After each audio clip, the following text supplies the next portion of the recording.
a 1979 yau shekara 27 injiniyoyi ne ƙwararru, likitoci ne ƙwararru, ga zafin san addini ba su san shi ba, sai suka koma suna itikafi a masallacin jami'ar Bayero, suka ce bokon ya zama kafirci. A arewa ake wannan fatawa, suka koma suka lalace, yanzu sun ɗaiɗaice a cikin jama'a sai waɗanda Allah ya nufa da rahama. Akwai yaro ɗan nan Benin Street nan kaso sabon gari yake yankan farce a lokacin, yana karanta medicine, zai zama ƙwararren likitan da ya yi haƙuri, sai ce kafirci ne, sai koma kaso sabon gari yana yankan farce. Wannan da'awar ta sake taso mana yanzu daga Maiduguri, yaran mu suka taro har bikin kona certificate aka yi a garin Maiduguri.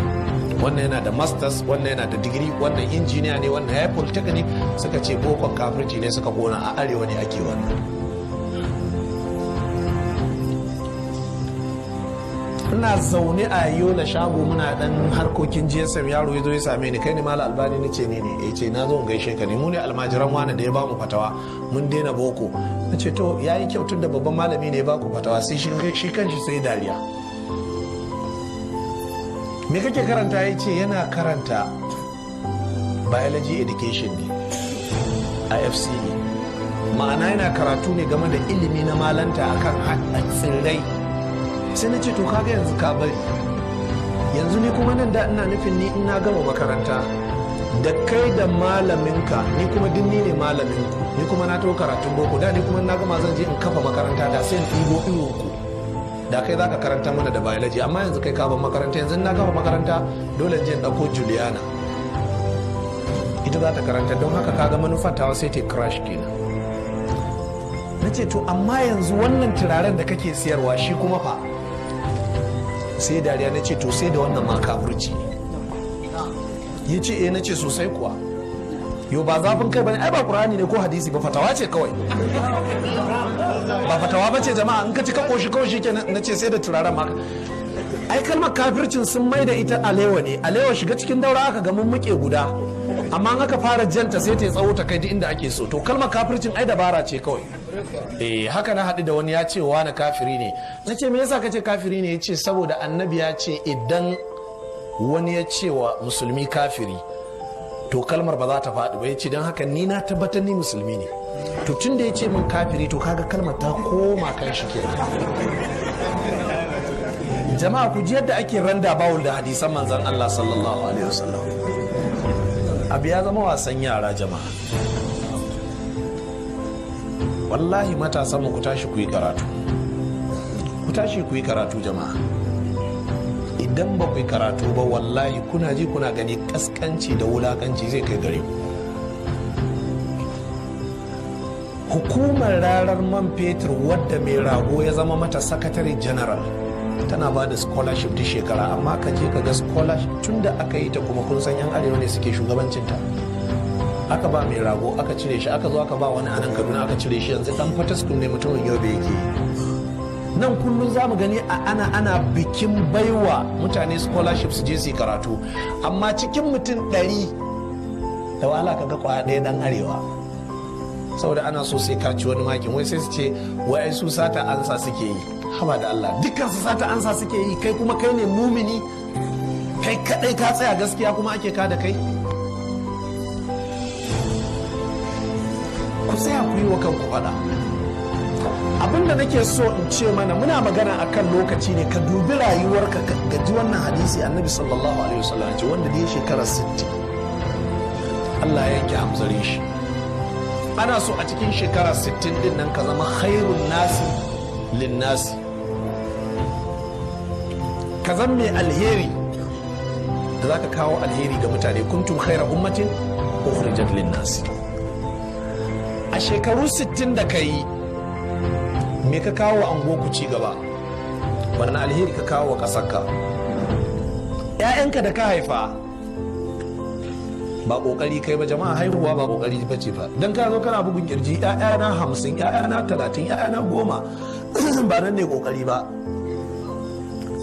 domin haihuwa ba ƙoƙari ba ce. Yau ba jin daɗi kai ka watsar da mani ba kawai sai tsoro. Haihuwa ba kokari ba ce, amma iya tarbiyyar 'ya'yan su zama mutanen kirki shine kokarin da kai. To idan baka yi tarbiyyar su ba to haihuwar ta zama sharri. domin ka haifar wa mutane 'yan shalisho, ka haifar wa mutane 'yan iska waɗanda za su gallabe su.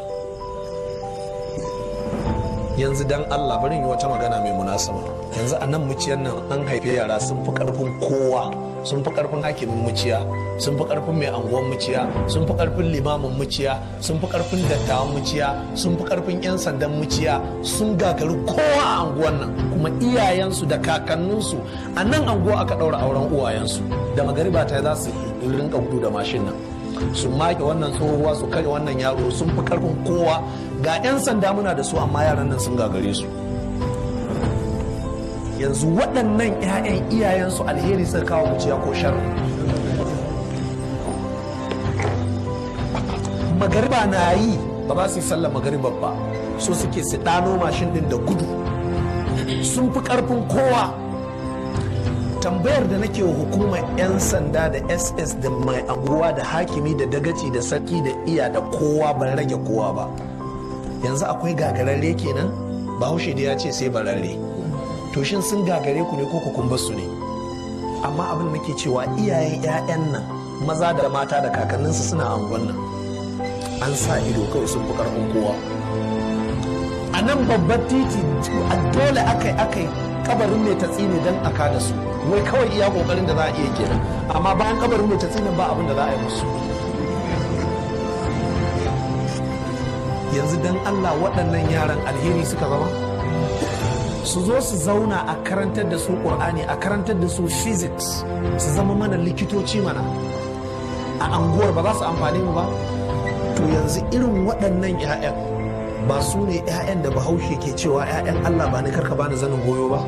Yanzu kai da ka haifi irin waɗannan dan Allah alheri ka kawo ko sharri? To daga nan za ku gane da annabi ya ce ku yi aure don ku haihu, ba wai haihuwa yake nufi irin 'ya'yan aladai ba ko 'ya'yan kwikwiyo, haihuwa yake nufi wadda za ku yi tarbiyyarsu. To sai zan kai a rayuwarka gaba ɗaya ba abin da kai sai irin waɗannan 'ya'yan mage su ka haifan mana muciya. Kai ba su baka ka zauna lafiya ba, mu ba su bamu mun zauna lafiya ba. Mu komo kan hadisin mu jama'a.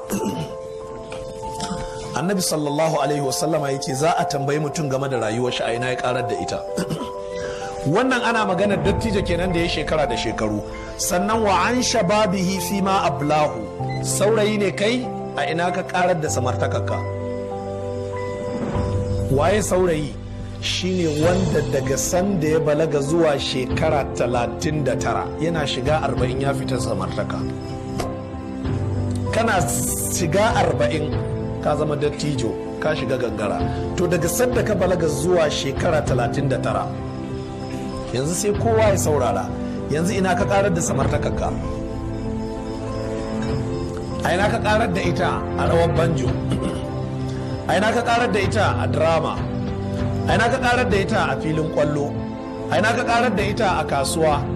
Sai an tambaye ka samartakarka, domin samartaka ita ce lokacin da dan adam ya koyaushe jin daɗi. Na farko dai ga lafiyar gaɓoɓi ko? Na biyu ga rashin nauyi, saurayi ba nauyin kowa a kan shi, da haka in ka je ka samu ɗakin shi kuna zaune sai ga ya ɗan tsuntsaya yana ɗan shara haka, saboda bai da abin da ke damun shi, ya goge ko ina yana kyalli. Haka ne ko ba haka ba? Za a tambaye ka a ina ka karar da wannan samartaka taka. Ke kuma budurwa ina kika karar da budurcinki? Al-Imam tabari mai tafsirin jami'u tafsirin ayat Qur'an shine malamin farko da ya fara tafsiri a musulunci. Tafsirin shi mujalladi 15. Ya shekara 100 a duniya, wata ran sai aka ga yayi tsalle ya tsallaka wani rami, sai wani almajirin shi ya ce algafata malam, shekara ka 100 haka kana irin wannan tsalle, in ka fada ai sai mu ji kunya. Yace ina ban fada. Sai miƙe hannayen shi ce kaga gaɓoɓin nan, ya ce muna samari mun kiyaye su, don haka Allah ya kiyaye mana su har mun tsufa muna jin su daram. Shekarar shi 100 amma zanzan yake jin kanshi. Kai kuma fa yanzu shekara ka 18 amma ko ina ciwo yake, kama an yi farin mota da kai. Saboda me? Nan ka sha taba, can ka sha kwaya, can ka ci bera, can ka ci mage, nan ka kada bula ka sha, idan ka ya kada ya yi kamar magen juda, ka fita daga sura ta dan adam. kaga mutum ya sha taba yatsun shi sun rine, leɓe ya rine, gyaffan kafa ya rine, saboda kawai samartaka tana rudin shi. Sannan annabi ya ce wa an malihi min aina tasabahu, dukiyarka ina ka same ta? Ina alhajin birni da ya katon gida da babban mota a sabuwar amarya? Kai kanka da kake talaka me ka mallaka? manzon Allah sallallahu alaihi wasallam ya ce wa Bilal, in zaka iya ya Bilal ka mutu baka da kokobo. Bilal da ya samu kudi ya yi ce fa ne ya ci abinci sai su sadaukar da sauran, sai koma ya zauna hakan nan. In ka mutu baka da kokobo ba hisabi kenan. To ka ji tambayar farko tukuna, ina ka samu dukiyarka? Yanzu kowa ya biya iya amsa wannan tambayar. Ka je kai tunani ka amsa da kanka. Kana da gida, kana da mota, ka baka da gida baka da. Wannan ba ana maganar lallai mai kuɗi ba fa. Kowa yanzu naira nawa ce aljihunka? naira 50. To kai tunanin ina ka same ta. Za a tambaye ka akan wannan ranar alkiyama. Wa fi ma anfaqahu, kuma za a tambayi mutum ina ya kashe wannan kuɗin, ta yaya ya kashe su, ta yaya ya same su, ta yaya ya kashe su. Tambaya ta 4 kenan. Tambaya ta 5, alaramma, malamin hadisi, malamin fiqh, malam mai wa'azi, wa ma za amila fi ma alima, ilimin da ya sani me ya aiki da shi. Ka samu ilimi ka ɓoye kanka, ka samu ilimi sai rubutun sha, sai guru da laya, sai baiwa barayi sa'a da yi wa karuwai rubutu su je su yi tsarki, don wanda ya sadu da ita ba zai sake sha'awar matar shi ba. Aikin da kai da ilimin da aka baka kenan za ka yi jawabi. A ka samu ilimi, tawilin nasosin shari'a kake kana dawo da su daidai da ra'ayinka ko kungiyarka ko mazhabinka. Za a tambaye ka ma za amila fi ma alima, ilimin da ka samu ya kai aiki da shi. Waɗannan tambayoyi guda 5 jama'a, kun ji annabi ya ce kafafuwan ɗan adam ba za su motsa ba a gaban Allah sai ka amsa su. Allah amsa waɗannan tambayoyin ba a lahira ba jama'a, ko a duniya bala'i ne. Allah a ce yanzu a tara kofar randan nan a ce duk wanda zai tafi tudun wada sai yayi wannan jawabin, nan duk wanda zai tafi cikaji ko hayin ojo sai yayi wannan jawabin. Gaskiya ina tabbatar muku kashi 99.9 na taron nan ba za su je gida ba kuwa. Kun san abin da yasa? Ku ji tambayoyin jama'a. A ce rayuwarka a ina ka karar da ita, samartakarka ina ka samu dukiyarka, ya ka kashe ta, ilimin da ka samu yaya kai da shi. Wannan riwaya farko ta ibnu mas'udin kenan. Riwaya ta biyu ta sahabi abu barzat al-aslami ko cewa ta yi, annabi ya ce la tazulu qadama abdin hatta yus'ala an umrihi fima afnahu wa an ilmihi fima fa'ala wa an malihi min aina iktasaba wa fima anfaqa wa an jismihi fima ablahu. Ƙarin wannan riwaya shine za a tambaye ka game da jikinka, lafiyarka, a ina ka karar da ita. A cikin hadisin manzon Allah sallallahu alaihi wasallama, ku ji abin da ma'aikin Allah sallallahu alaihi wasallama yake faɗi dangane da lafiya dinnan da ake magana. Annabi sallallahu alaihi wasallama ya ce ni'matani maghbunun fihi ma kathirun minan nasi. Akwai ni'imomi guda biyu da yawancin mutane ba sa amfani da su yadda ya kamata. As-sihhatu wal faragh, da lafiya da lokaci. Ni'ima ce. Yanzu wani yana cin haɗaka me yake ciwon kai, ciwon kai ne ya hana shi zuwa wurin nan. Wani ɗan kakkare yake da shi, wani gwalando ne yake da shi, wani gyambo yake da shi, wani yana fama da ciwon mara, wani matsalar ta yi matsala har yau ba a gane me ke damun shi ba. An je jin na'urar bature ta karanta shi ta ce lafiya, kuma yana wayyo Allah, wayyo Allah. Na'ura kuma ta ce ƙarya kake, lafiyar kalau. An je an yi ruka aljani ya ƙi zuwa, an shafa ban habbatin sauda, an sha zaitun, duk malamai sun ce kai lafiyar ka kalau, amma shi kuma yana wayo Allah. Yanzu dan Allah, kai da kake da lafiya, me kake da lafiyar taka yanzu? Yanzu akwai wanda in ya daga ya miƙe haka zai ce ba abin da ke mai ciwo a jikin shi. Yanzu kamar ni din nan, Allah zan iya faɗin haka, zanzan nake ji na, ba abin da ke damuna wallahi, ba abin da ke min ciwo a jikina. To yanzu tambayar ita ce, wannan lafiyar da Allah ya bani, kun san cewa har yau baka taɓa yin sujuda kwaya ɗaya wadda ta daidai da ni'imar hasken ido ba da Allah ya baka? hasken ido. Yanzu bari ku ji, da za a ɗauke wuta yanzu kowa yana da ido a nan ɗin, amma ba za a gana kusa da kai ba, ga idan amma bai da amfani. To ka kaddara kuma wane da bai da idan, ga hasken baya gani, har yau baka yi sujuda kwaya ɗaya wadda ka biya Allah ido kwaya ɗaya da ya baka ba, balle lafiya. To abin da nake so dan Allah ka bi gaɓoɓin jikinka ka karanta ni'imar da ke jikinka, za ka iya tabbatar da ayacin da Allah ya ce wa in ta'uddu ni'imatallahi la tuhsuha. In kuka ce za ku kirga ni'imomin Allah ba za su kirgu ba. Yanzu ka san akwai wanda bai jin kanshi, da za a ɗauko ɗanyen kashi a sa mai a hanci haka bai ji, da za a ɗauko soyayyen nama a sa mai a hanci baya ji, da za a soya man shanu a gaban shi baya ji. Yanzu kaga hancin shi baya amfani kenan. Ashe ƙanshi da wari da kake ji menene? Ni'ima ce.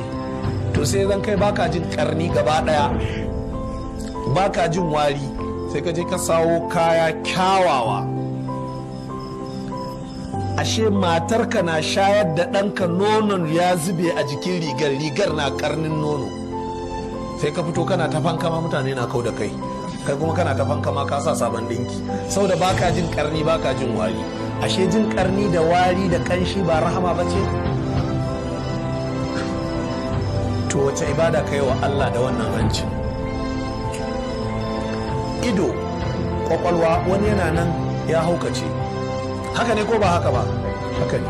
Wani yana nan baya ji, wani kuturu ne, wani gurgu ne, abin ba zai kirku ba.